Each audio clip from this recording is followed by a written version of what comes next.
Do you believe that is also describing yourself? Because you're the one who started this conversation. And you've just said there that tumefikisha mali tuko tunataka. I have said is I that wanted the politics him. I have told you I brought him where I wanted him to be.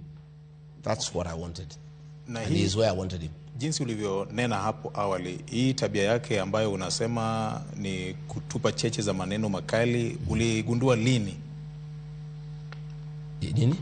Uligundua lini hii mambo ya wakati tangu zamani. Kitambo sana ama wakati tangu zamani. Natuliwa katika tangu zamani, lakini nilikuwa nafikiria akipata kiti ya rais atabadilika, hajabadilika. Hajabadilika. Amekuwa tu vile buti ya matusi. Alitusi Raila mwaka 9. Sasa amerudi tu pale alikuwa. Sasa ni kubadilisha tu Raila tu katika Gachagua. Wewe ukamtusi Uhuru Kenyatta ile enzi. Hata Raila wakati mwingine ukamtusi.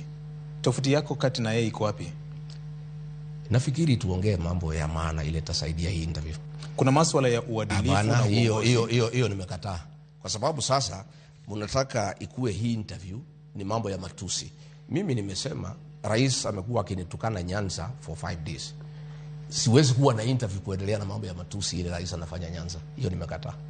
So you don't regret the statements that you made? I have said I have no regret at all. Okay. I have not abused anybody. I have just described a situation that is true and everybody knows it is a true situation. I have no regrets whatsoever. Okay. Let's talk about this broad-based